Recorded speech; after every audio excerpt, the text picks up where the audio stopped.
մի փոքր հետ էլի կներեք։ Կգամ, բայց դուք հետ գնաց։ Երեք վարչապետ Նիկոլ Փաշինյանը մտեց, որ սեպտեմբերին անհետաբեր պատերազմ է լինելու, եթե իշխող ԿՊ-ն սահմանադրական մեծամասնություն չստանա, որտեղից այսպես կոնկրետ ժամկետներով պատերազմի մասին տեղեկությունը, ինչ տվյալների հիման վրա եւ արդյոք այստեղ շանտաժի էլեմենտ չկա։ Ես կարծում եմ ժամկետը այն է սեպտեմբեր ամիսը վարչապետը պայմանական ասել, նկատի ունի ընտրություններից կարճ ժամանակ անց։ Իսկ որ այդպիսի հեռանկար կարա լինի, միանշանակ է րոպեներ առաջ ես հանձնաժողովում նստած խոսում էինք այդ թվում այն ընդդիմադիր պատգամավորների հետ, ում գաղափարախոսությունը այն է եւ մնացած նաեւ խորհրդանում չգտնվող առանձին ընդդիմադիր շրջանակներ, ում գաղափարախոսությունը այն է, որ գրեթե բոլոր հարևան երկրների հետ տարածքային խնդիրներ կան, տարածքային պահանջներ ու հավակնություններ ունենք, բառացի մեջ բերում եմ ուղղակի այդ մտքի կրող մի քաղաքացու խոսքը, այս Հայաստանը մեզ պետք չի, հա, այդ քարտեզը գետինը գցելը, ներողություն խոսում եմ, էլի, եւ ակնհայտ է, որ այս մտայնությամբ մարդիկ եթե իշխանության գան, անմիջապես խնդիր առաջանալու հարևանների հետ եւ հաշվի առնելով թե հիմա խնդիրները այս օրերում մեր սեփական փորձից գիտենք, բայց հիմա նաև շուրջ բոլորը նայելով ինչ մեթոդաբանությամբ են այդ խնդիրները երկրները փորձում լուծել, շատ մեծ հավանականությամբ Հայաստանը անմիջապես կկանգնի նոր պատերազմ։ Ժորժ ջան, շանտաժը այստեղ որն է, նայեք, ասում են, մենք առաջարկում ենք խաղաղություն։ Մենք խաղաղություն ենք եւ այո նենց եղավ, որ ինքը եղավ վարչապետ։ Եվ այո, մենք ասում ենք, մեզ պետքա խաղաղություն, մեր երկրին պետքա խաղաղություն, այլ պայմաններում ուղղակի հավատացեք, մեր խորը համոզմամբ Հայաստանի Հանրապետության ոչ թե հաջողությունը, ոչ թե զարգացումը, այլ Հայաստանի Հանրապետության որպես անկախ պետություն գոյությունը ինքնին կհայտնվի մեծ կասկածի տակ։ Եվ այս մի առաջարկն է քաղաքացիներին, եւ կա զուգահեռ առաջարկը, չէ, մեզ այս Հայաստանը ընդհանրապես պետք չի, սա մենք թքած ունենք սրա վրա, մեզ պետքա չգիտեմ ինչ Հայաստան։ Ասի շանտաժ է, սա շանտաժ չի, սովորական բան է։ Ժորժ ջան, նայեք, հիմա ձեր օպերատորները ինձ խնդրում են շարունակաբար առաջ գալ։ Եթե ես առաջ գնամ, դուք կհայտնվեք հետևում։ Կանխական դուք չեք որոշում, որ այն մյուս կողմի ուժերը, պատերազմի ուժերը, գուցե նրանք որոշում են իրենց Ժորժ ջան, իրանք են ասում։ Բայց իրենք գաղափարների բանացություններով են որոշում։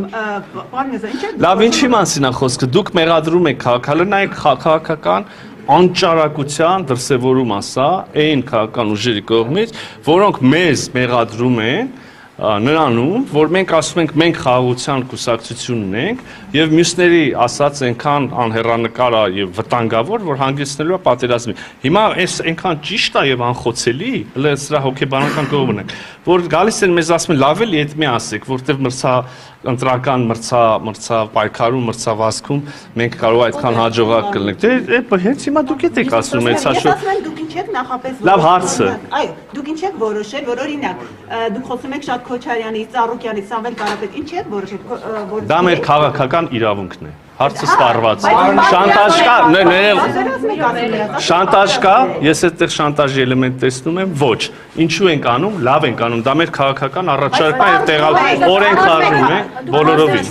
4 պատերազմ է բերել ձեր իշխանությունը այս երկրի։ Մեր իշխանությունը պատերազմ չի բերել, պատերազմը հետևանք է եղել։ Ժորժ ջան,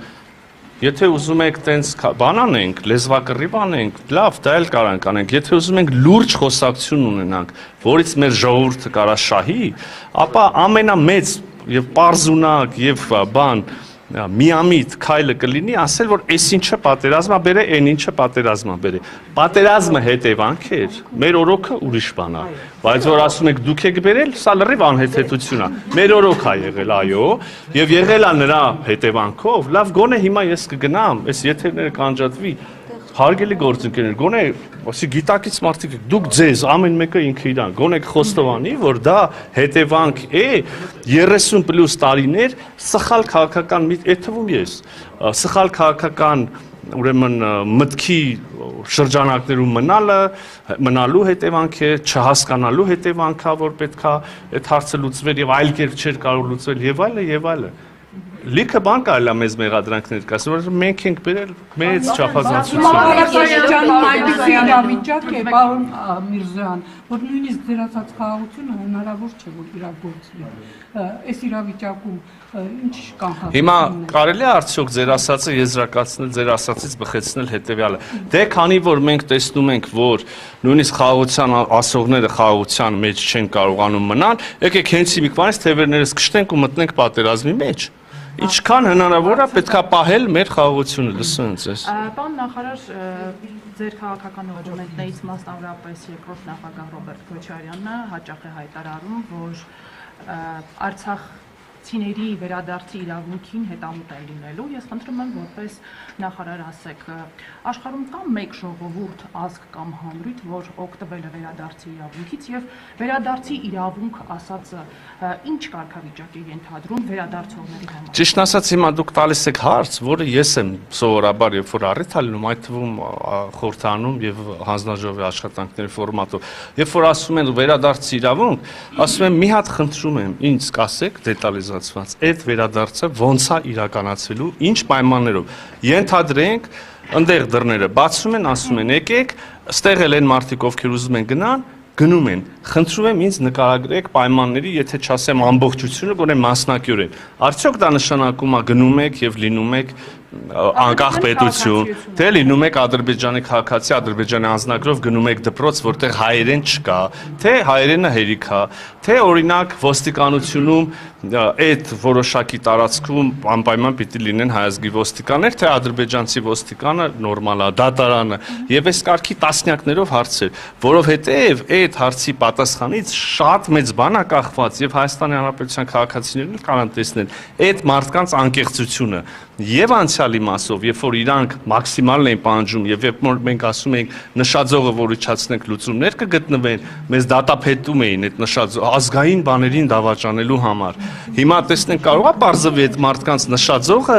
տասնյակ անգամներով ավելի ցածրային նշաձողից, որի մասին մենք էինք այդ օրերին խոսում։ Ես վախենամ հենց տենց էլ բարձվի, դրա համար այդ մարդիկ որևէ կերպ չեն կոնկրետացնում բան, վերադարձ ասելով ինչ նկատի ունեն։ Խնդրում եմ, ինձ ինչքան ուզում եք հարց տվեք, բայց այդ մարդկանց տեսնելուց մի հատ իմ կողմից հարց տվեք, ասեք Արարատ Միրզոյանը ձեզ հարց է տալիս։ Ինչպես եք պատկերացնում Լեռնային Ղարաբաղի Իսկ վերադարձի իրավունքից օգտված ժողովուրդների արձանագրեք, ոնց որ իրանք էլ են ընդունում, որ դա իրավունք։ Իսկ դե գիտեք, այդպես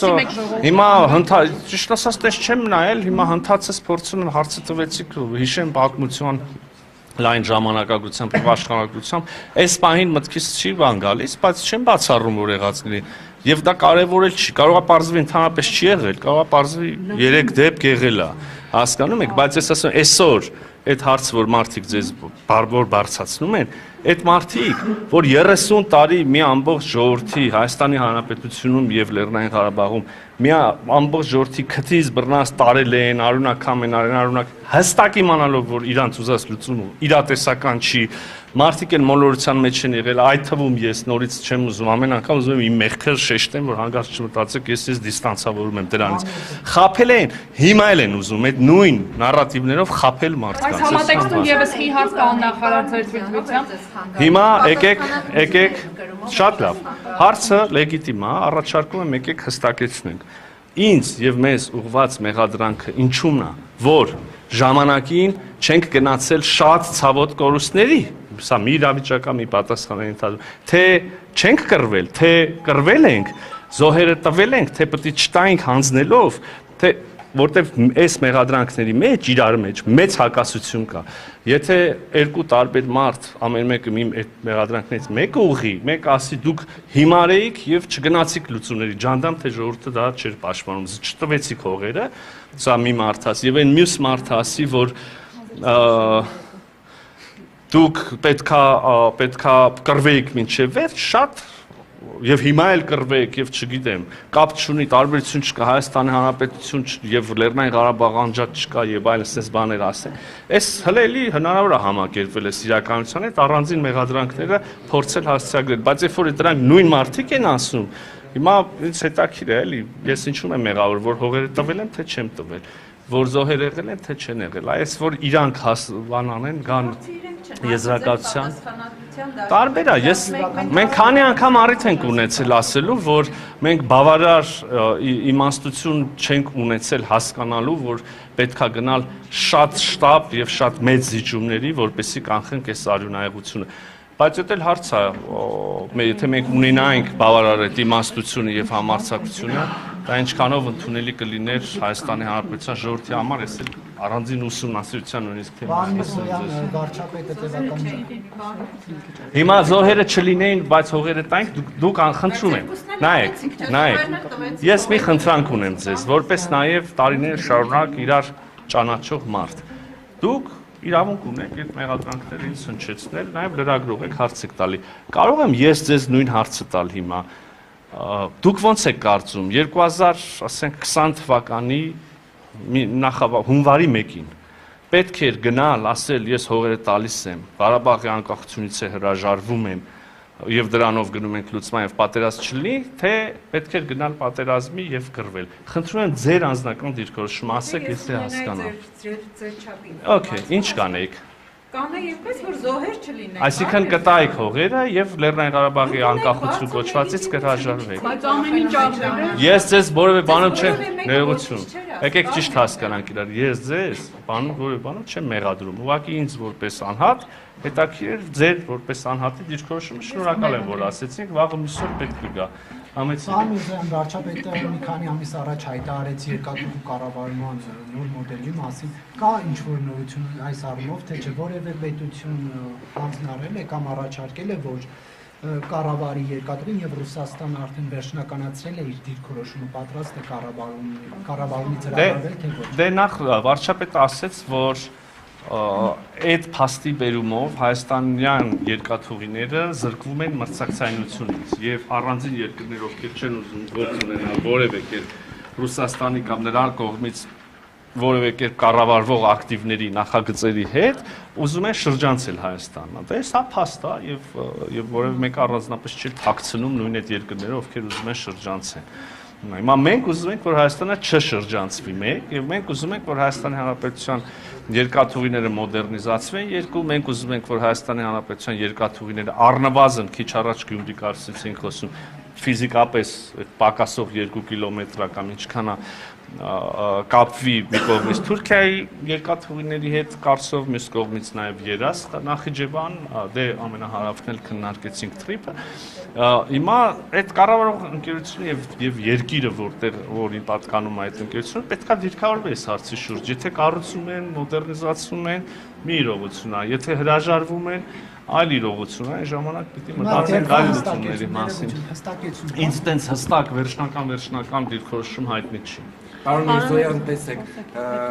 շատ է խոսում այս շրջանում հիբրիդային հնարավոր պատերազմի մասին, սլաքները ուղղվում են դեպի Ռուսաստան, Հայաստանի իշխանություններն էլ ըստ էության արևմուտքից են աջակցություն խնդրում առաջիկա ընտրությունների հետ կապված։ Դուք ձեր ռուս գործընկերների հետ, օրինակ այդ հարցը բարձրացել եք, ինչ եք հիբրիդային պատերազմ իրականացնում Հայաստանում, սա առաջին հարցը գերիների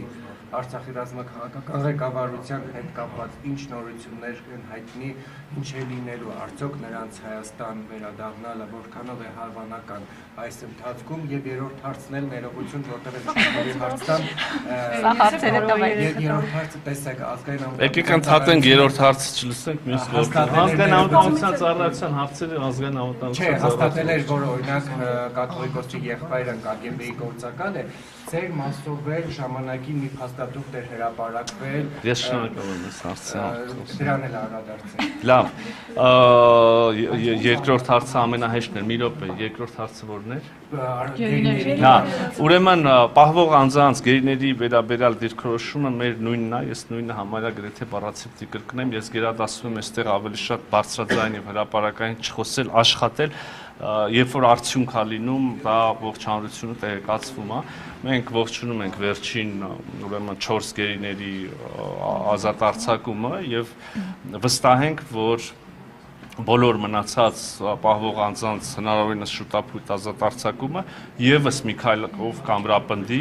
Հայաստանի եւ Ադրբեջանի միջև հաստատված խաղաղությունը մենք աշխատում ենք այս ուղղությամբ նաեւ Ադրբեջանի եւ առաջ երթին Ադրբեջանի գործընկերների հետ ենք այս մասին խոսում այս պահին արդյունք չկա կրկին այս այն հարցն է որ կամ կա արդյունք կամ չէ աշխատում ենք շատ լավ իհարկե դա մեր չի կարող վերանալ մեր օրակարգից արդյունք լինում է բոլորը միանգամից իմանում եք եւ ոչ իզնից էլի այդ մարդկանց ազատ արձակումից առաջին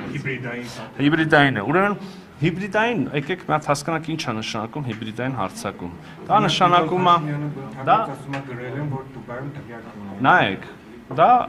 բառացիորեն եթե փորձենք թարգմանել հիբրիդային բառը կլինի խառնածին հա այսինքն Հայաստանի Հանրապետության դեմ խառնածին գործողություններ խառնածին հարձակումներ դա կարա լինի ապատեղեկատվություն եւ մեծապես հենց այդքանով էլ շատ սահմանափակում է դա կարա լինեն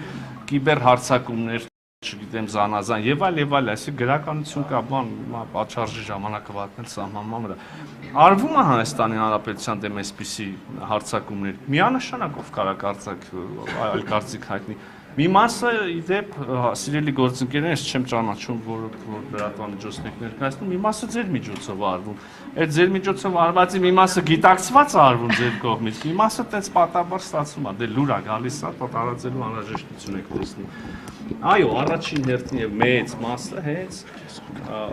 սուտ տեղեկատվության տարածման մասին է խոսքը երկրի անուն եք տալիս կարող են այդ սուտ տեղեկատվության թելերի մի զգալի մասը տանել մի կոնկրետ երկիր այո տանում են եւ դուք մի պատկերացրեք տենց կենտրոնացված մի գրասենյակ որտեղից կամ բարձրագույն իշխանություն որտեղից ամեն ինչ կազմակերպվում եւ կառավարվում է կարաք տեսնեք Ռուսաստանի Դաշնության падգամավորներ որոնք Հայաստանի Հանրապետության ինքնիշխանության օրինական ընտրված իշխանությունների դեմ ասում են բաներ, որի իրավունքը չունեն, որտեղ դա ներքին քաղաքացիական խառնուրդ։ Կարաք տեսնեք տարբեր տրամաչափի պաշտոնյաների այդ գործողությունների մեջ, կարաք տեսնեք փորձագիտական շրջանակներից այդպիսի բաներ։ Վստահաբար կարաք տեսնեք մի թեթև Google անելու պահից։ Հետևաբար սա մեզ համար բավականին անծանոթ երևույթ է։ Եվ միևնույն ժամանակ ինչ որ մի մասում աշխարհի այս մասով կա կուտակցված փորձ։ Ինչու չհարցնել, ես չեմ հասկանում, այսինքն հենց Եվրամիություն կան ինչ որ շրջանակներ, Եվրամիություն բառը լսում են, խրտնում են եւ մտածում են բանա։ Այս եկել են մեզ կուլ տան, եկել են այ սա մեզ կտրեն, այս ինչ մի, չգիտեմ, դարավոր բարեկամական այն մի կապից տանեն մեզ մտցնեն, չգիտեմ ինչ, այդ հենց Եվրամիություն լսում են չոքերները թուլանում է միանգամից, որ ասենք այդ բանը խումբը գար Մադագասկարից, ես վստահ եմ այդ ռեակցիան չէր առաջացնի։ Հիմա ես ձեզ ուզում եմ հիասթափեցնեմ եւ կամ բացահայտում անձրան։ Հայաստանի բոլոր իշխանությունների օրոք ընտրական գործընթացների հետ կապված տարատեսակ ասպեկտներով, տարատեսակ ուրեմն առանձին ենթավորորդներով Հայաստանի Հանրապետությունը այդ թվում Եվրամիությունից օգնություն խնդրել է ոչ մի նոր բան այստեղ չկա։ Այո։ Եթե Ռուսաստանի Դաշնությունը ունի սեփական փորձը հիբրիդային դեմ հարձակումների դեմ պայքարելու եւ պատրաստ է կիսվի, մենք դեմ չենք, թող կիսվեն, մենք եք տեսնենք դա ինչ փորձ է։ Ներողություն, երրորդ հարցը ԱԱԾ գործակալ եւ իմ սիրելի գործընկերներ, մեկ անգամ էլ եմ ուզում բոլորիդ հնչեցնել։ Իհարկե կարող է քաղաքական պատեհությունից ելնելով ժամանակ առ ժամանակ գրպանից հանել ինչ որ գործիքներ, թեև պատասխանները վաղուց տրվել են եւ փորձել մանիպուլացնել ու շրջանառել, բայց հարձակումների դեմ պայքարելու եւ պատրաստ է կիսվի, մենք դեմ չենք, թող կիսվեն, մենք եք տեսնենք դա ինչ փորձ է։ Ներողություն, երրորդ հարցը ԱԱԾ գործակալ եւ իմ սիրելի գործընկերներ, մեկ անգամ էլ եմ ուզում բոլորիդ հնչեցնել։ Իհարկե կարող է քաղաքական պատեհությունից ելնելով ժամանակ առ ժամանակ գրպանից հանել ինչ որ գործիքներ, թեև պատասխանները վաղուց տրվել են եւ փորձել մանիպուլացնել ու շրջանառել, բայց եթե հարցը չլա չեմ խուսանալու ընդհանրապես ես որևէ հարցից կարող եմ պատասխանել։ Շատ որոշակի տարեթվի Հայաստանի Հանրապետության եւ սա շատ առանցքային է Հայաստանի Հանրապետության ազգային անվտանգության ծառայությունը ինձ որպես որոշակի կոնկրետ ոլորտում փորձագետի դիմել է օգնության համար այսինքն փորձագիտական աջակցության, ես լինելով խիստ ընդդիմադիր քաղաքացի եւ ակտիվ ուրեմն դիմադիր գործողություններին մասնակցող, այնուամենայնիվ համարել եմ, որ սա իշխանությունների մասին չի, սա Հայաստանի Հանրապետության մասին է, սա պետական ինստիտուտ է, Հայաստանի Հանրապետության ազգային անվտանգություն, հարցն էլ որտեղ իմ աջակցությունն են խնդրում, բավականին ծանրակշիռ հարց է եւ համաձայնություն եմ հայտնել իրանց այդ հարցով որպես փորձական, այո, մասնագիտական օգտակար լինելու։ Կարճ ժամանակ անց այդ համագործակցությունը ավարտվել է, սա ես ոչ թաքցրել եմ, ոչ էլ պետքա սրանց բանել։ Եվ կներեք, զուգահեռ չէ, ես չգիտեմ դա ինչա նշանակում նույնիսկ։ Կարծում եմ, որ երբ որ հավաքագրված, չգիտեմ, իրանց համար տարբեր հանձնարարություններ անող բանն է, դա է գործակալը։ Բայց զուգահեռ տանել մի մարդու մեջ, ով այս իրավիճակում իր երկրի ազգային անվտանգությանը փորձել է օգտակար լինի մի դրվագով, մի հարցով եւ մարդու մեջ, որ եղել է մի կայսրության գործակալ, այս դեպքում մի քիչ բան է, չեմ համեմատություններ։ Լավ, եկեք հաջորդ հարցը կլսեմ ձեզ, մի քիչ Իրանի շուրջ ծավալվող իրադարձությունների ֆոնին որքանով է հնարավոր համարում Իրան, Ադրբեջան առճակատումը եւ դա ինչքանով ռիսկեր կպարունակի Հայաստանի։ Գիտեք, այս օրերում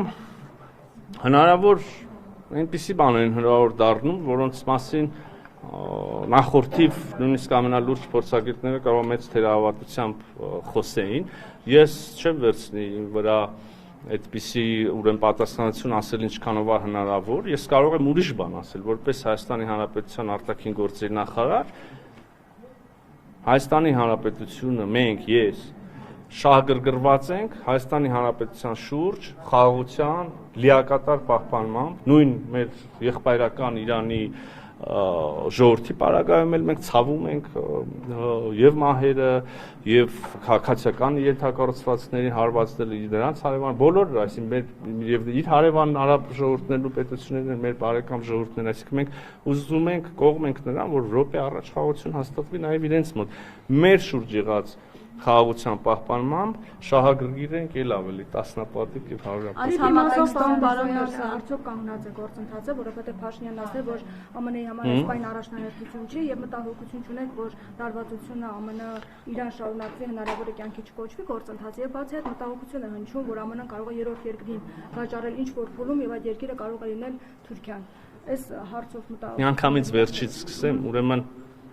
ախր կարդալա պետք էլի այդ մտահոգությունը, որը որ արտահայտեցիք, որ Ամերիկան իր մասնաբաժինը կարա ինչ որ էս փուլում է, որևէ փուլում այս կամ այն երկրի Թուրքիայի ինչի ոչ Ադրբեջանը, դել եմ լսել վաճառի, ախր այդ հարցը հասցեագրված է այդ փաստաթղթում, վերջին փաստաթղթը, որը ստորագրել ենք եւ հանրայնացրել ենք հունվարի 14-ի շրջանակային, ինչ էր, իրականացման շրջանակ կոչվող փաստաթուղթ, այնտեղ նախատեսված են այդ մեխանիզմները, որ առանց Հայաստանի Հանրապետության համաձայնության որևէ մասնաբաժնի որևէ կերպ տրամադրում վաճառք, նվիրատվություն, չգիտեմ, միջնորդավորված որևէ ինչ տարբեր մեխանիզմներ կան, չի կարող տեղի ունենալ։ Հետեւաբար չէ, էլի կարդանք։ Արգելել գործընկերներ։ Դե որը տենց, որ գնացի մարդի ունեցա որդի գդակը պոպոս անունը Կիկոս, այդ ժամանակ կլինի կգաք խոսանք, ասում եմ հիմա գրված է, որ այդպիսի բան չի կարող լինի։ Վերադառնանք առաջին հարցին։ Որն է ձեր առաջը։ Դանդաղելա թե չէ։ Ուրեմն, դե նոր հարց է տալի։ Չէ, նույն թեմայի մեջ։ Ուրեմն ես ձեզ վստահեցնում եմ, TRIP-ի շուրջ Հայաստան Միացյալ Նահանգների բանակցությունները չեն դանդաղել եւ գտնվում են բնական ընթացքում։ Այն է, քիչ առաջ էլ ասեցի, մի փուլ է, առաջի քայլը օգոստոսի 8-ին հայտարարվեց, երկրորդ քայլը բանակցեցինք հունվարի 14-ին ծավալուն փաստաթուղթ համաձայնեցինք, հրապարակեցինք իրականացման շրջանակ։ Հիմա հաջորդ քայլը պիտի լինի միջկառավարական համաձայնագրի կնքումը, այնտեղ ավելի իրավական մեխանիզմները կնախատեսվեն։ Հետևաբար TRIP-ի շուրջ աշխատանքները այս վարկյանին փաստաթղթի շուրջ աշխատանքներ են։ Դրանք ընթանում են, երբ որ հնարավոր կլինի կհասնենք նաև գետնի վրա աշխատանքներ։ Ընդհանրապես մենք խոսում ենք զուտ տրանսպորտային եւ միայն եւ բացառապես ուրեմն փոխկապակցվածության նախագծի մասին, որը տնտեսական հնարավորություններ է ստեղծելու Հայաստանի համար, Ադրբեջանի համար, բոլոր հարևանների համար, այդ թվում եւ Իրանի Իսլամական Հանրապետության համար, Իրանի Իսլամական Հանրապետության պաշտոնյաները մեր հանդիպումների ընթացքում, եթե չեմ սխալվում, նաեւ հրապարակային առիթ ունեցել են մի քանի անգամ ասելու, որ Հայաստանի պաշտոնյաները իրենց տեղեկատվություն ներկայացրել, իրանք մտահոգություններ չունեն եւ ավելին իրանց համար էլ հնարավորություններ ստեղծվում են։ Որպես տարանցիկ երկիր Իրանի զարգացում։ Դուք ասում եք չի դանդաղել, Փաշինյանը ընդհանրապես վերջերս բրիֆինգում ասաց Թրամփի ուղի նախագիծ Միացյալ Նահանգների վարչակազմի համար այս պահին առաջնահերթությունների մեջ չի։ Ես ասեցի առաջնահերթություն, հա։ Իրանի շուրջ դուք ասեցիք չի դանդաղել, եթե առաջնահերթություն չի, նշանակում է ինչ-որ ձևով դանդաղել։ Իսկ ինչի Չէ, մի քիչ պետքա ջանք գործադրել, որ այդ մտքի երկու մտքի մեջ հակասություն գտնել։ Ես չասեցի առաջնահերթություն, ես ասեցի չի դանդաղել։ Ձեզ լսեմ, դուք բարձր չեք գոռում։ Ամենայն այս կաթողիկոսին թույլ տվեցին, որ մասնակցի Վրաստանում հայրա երկրորդի ուղարկավորությանը, արդյոք սա արտաքին հարաբերությունների իմաստով հարված չի Հայաստան-Վրաստան հարաբերություններին, Վրաստանը մեր մասնակիցն է, բարեկամն է։ Ես կարծում եմ, որ իրավական կարգավորման հարցը եւ Հայաստանի Հանրապետության արտաքին գործերի նախարարի պատասխանելիքը չի։ Եթե այնտեղ գործընթացներ կան, չէ, իրավական չեն թողել։ Դուք հարց տվել եք արդեն, այս կողմից Իրանի շուրջ չէ, դուք էլ եք տվել։ Ձեզ եմ լսում։ Պարոն Փաշինյանը ամեն հինշաբթի բան ա, կառավարության շենքում ջրբազրույց տալի հարցրեք։ Իրավիճակը, որ հիմա կա, որպես տարանցիկ երկիր Հայաստանի դերակատարության փոփոխություն լինելու է, թե չէ, ինչպես եք մտածում։ Մեր դերը որպես տարանցիկ։ Այո, Հայաստանի դերը որպես տարանցիկ։ Դե ընդհանրապես ճիշտ ասած, մինչև այս վերջին ռազմական գործողություններն էլ եւ վերջի տարիներին բոլորի կողմից բարձրաձայնվում է Հայաստանի որպես տարանցիկ երկրի ստացած կարևորության մասին, դա շարունակաբար ընդգծվում է։ Ես կարծում եմ, որ մենք այդ կարևորությունը իրոք ունենք, հաշվի առնելով Հայաստանից եւ հյուսիս եւ հարավ տեղի ունեցող գործընթացները, ընդհանրապես աշխարհը գնում է ալտերնատիվ ճանապարհների լոգիստիկ, ուրեմն բաների կապերի ստեղծման, ապահովման ճանապարհով մենք այդ կարևորությունը չենք կորցնի։ Նորից մենք հույս ունենք, որ րոպե առաջ, օր առաջ ռազմական գործողությունները Մերձավոր Արևելքում կդադարեն եւ կլինեն այնպիսի լուծումներ, որոնք մեր նույնիսկ վերադառնալով զուտ Հայաստանի Հանրապետության շահին ոչ միայն չեն կորցնի մեր կարևորությունը, այլև նոր հնարավորություններ կստեղծեն մեր համար։ Դուք չեք դրել հարց։ Մասով Հայաստան վերադառնալ չկարողացող քաղաքացիների մասով օգնությունը դեռ շարունակվում է, կան քաղաքացիներ, որտեղ ինչ-որ պատասխանի է ստացվում։ Բա ես հարցով այնքան բան կա ասելու, որ մենակ առանձին այս թեմայով ասուլիս հրավիրենք բավական ժամանակ կտեւ։ Ես պահին բավարարվեմ միայն ասելով, որ խնդիրները երկրից երկիր իհարկե տարբերվում են։ Մի դեպքում ցամաքային կապ կա, օրինակ Օմանի հետ, Միացյալ Արաբական Էմիրությունների, մենք օգնել ենք քաղաքացիների տեղափոխվել այնտեղից թռիչքներ։ Մի դեպքում այդ կապն էլ չկա, այլ լուծում են գտել, չգիտեմ, սկսած վիզաներից, վերջացրած դեղորայքով, բազմաթիվ են հարցերը։ Մենք մեր ԱԳՆ-ի պաշտոնական ուրեմն էջերում, սոցհարթակներում, այդ թվում եւ Facebook-ում շատ մանրամասն տեղեկատվություն են դրել, կարող եք նայել, կարծում եմ, որ շատ մեծ աշխատանք են արել մեր մարմինները, դիվանագիտական եւ նաեւ կենտրոնական ապարատը, դեռ կան մեծամասամբ խնդիրը հասցեագրված է, բայց դեռ կան քաղաքացիներ դրսում, ուշագրավ է, որ նրանց մի լավ չասեմ ինչ-որ տոկոս այն հարաբերություն, մի զգալի մասը են քաղաքացիներ, որոնք ցանկություն չեն հայտնել վերադառնալու, այսինքն իրանք գերադասել են մնալ առայժմ, բայց իհարկե հիմա նրանց մի մասը արդեն ուզում է վերադառնալ, պետք է լուծումներ գտնեն։ Դուք չեք տվել հարց։ Խնդիրը ինչի է դեր կապված, եթե նախընտրում էին մնալ, քանի որ քաղաքացիներ կային, որ ասում էին, որ գինը շատ բարձր է, մենք չենք կարողանում գալ, եւ նաեւ բողոքում էին, որ ԱԳՆ-ն մեր հետ կապ չի հաստատում։ Ուրեմն մեր ներկայացուցչությունները եւ թեժգծեր են բացել եւ աշխատել են եւ կապ են ունեցել մշտական եւ իրենց նույնիսկ դեսպանություն ներում են հավաքել խորհրդակցություններ տարբեր երկրներում, իհարկե ոչ բոլորում, կապը մշտական է եղել։ Թռիչքների թույլտվության ստացումը եղել ԱԳՆ-ի կողմից, դեղորայքի մատակարարումը տարբեր դեպքեր են եղել, կարող է քաղաքացի, որի հետ կապ ա եղել, ոչ իրան դեղ են տվել, ոչ, չգիտեմ, տոմս են առել, եմ ասում եմ, երկիրը բան չի արել մեր համար։ կարամ էլի բաներ ասեմ, չեմ ուզում ասեմ անկեղծ ասած, գնի մասով էլ տո ավիատոմսի, գիտեք, կա նախաձեռնություն, որ մինչև 250,000 դրամ փոխհատուցման մեխանիզմ է ենթադրվում, այդ քաղաքացին որտեղ շատ դժգոհ է, թող այդ փոխհատուցումը ստանա, այդքան ստեսին